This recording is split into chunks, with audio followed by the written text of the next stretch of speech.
Assalamualaikum warahmatullahi wabarakatuh. Let me introduce myself. My name is Putri Miftakhul from English Education Department 5G. In this good opportunity, I will deliver some material about reading assessment, listening assessment, writing assessment, speaking assessment, and grammar assessment.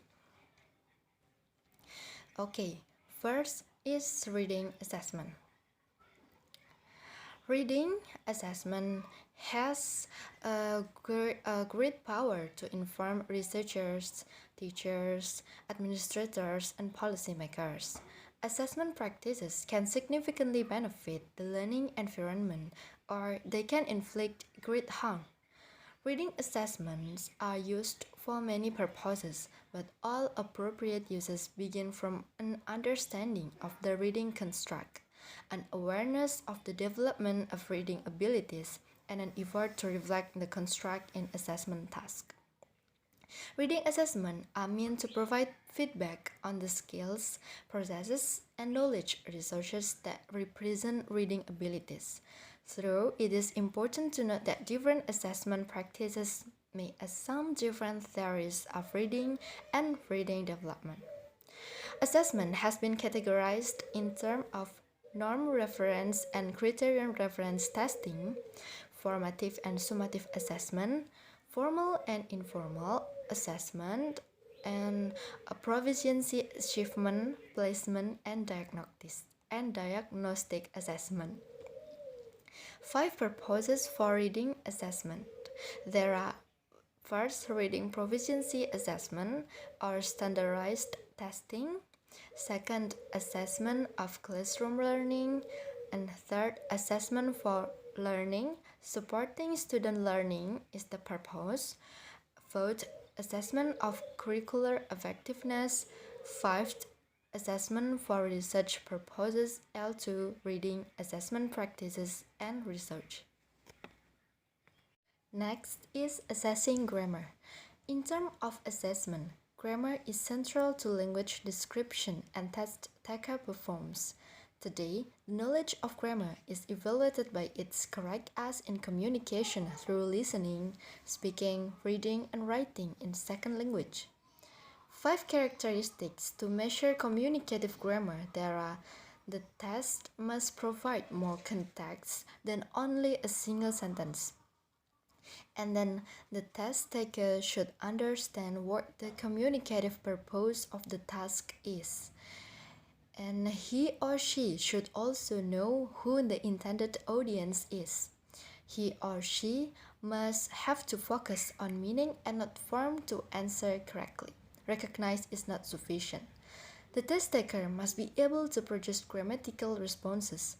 English grammar is chiefly a system of syntax that decides the order and patterns in which words are arranged into sentences. Clause 19 and 82.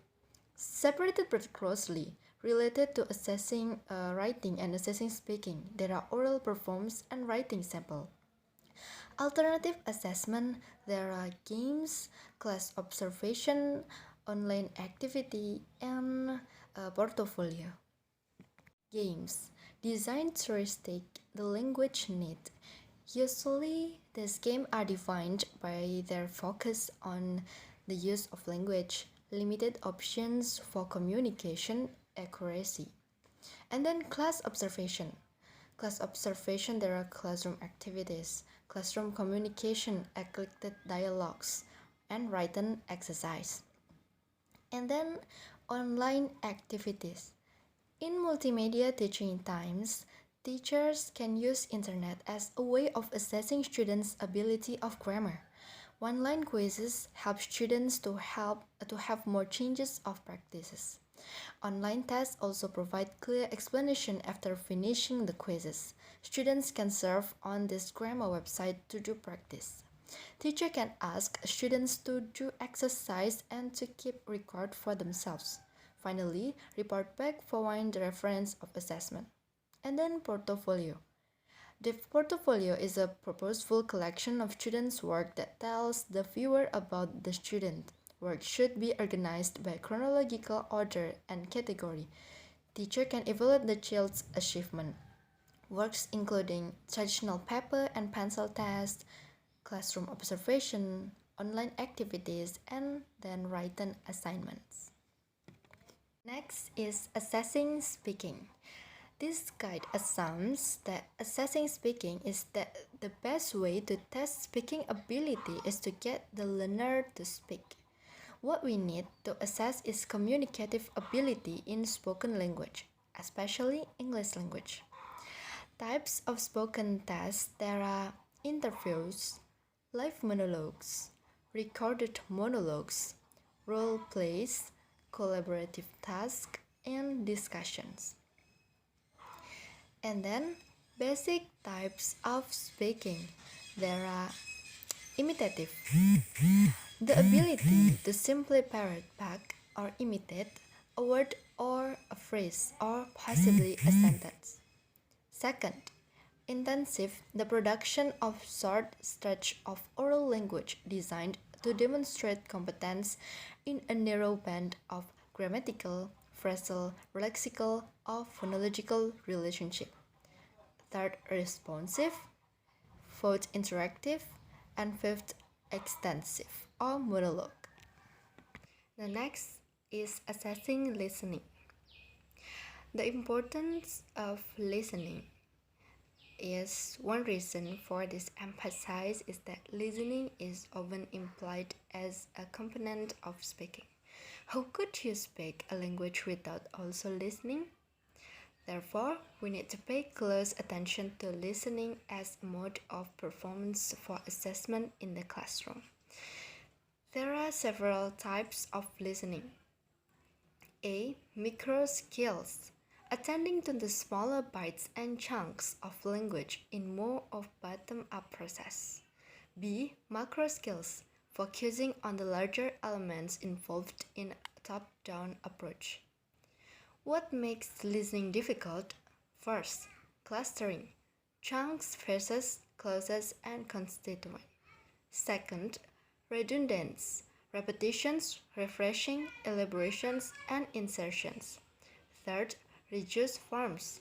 Understanding the reduced form that may not have been a part of English learners' past experiences in classes where only textbooks language has been presented. Fourth, colloquial language. Idioms, slang, reduced forms, share cultural knowledge. Fifth, rate of delivery. Keeping up the speed of delivery, processing automatically as the speaker continues. 6. Stress, rhythm, and intonation. Correctly understanding prosodic elements of spoken language, which is almost always much more difficult than understanding the smaller phonological bites and pieces. 7. Interaction, negotiation, clarification, attending signals, maintenance, turn to taking, and termination.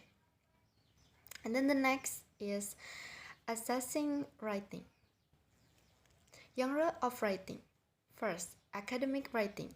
Essay, composition, journal, thesis, paper, general subject reports, short answer tests, responses, technical report, and dissertation. Second, related with writing. For example, memo, message, report, announcement, schedules, advertisement, annual. And then personal writing such as diary, notes, calendar, entry, shopping list, reminder, financial document, forms questionnaire, medical report, and immigration document. There are two categories of writing skill. A is micro skill. Micro skill of writing are appropriately applied to imitative and intensive types of writing tasks.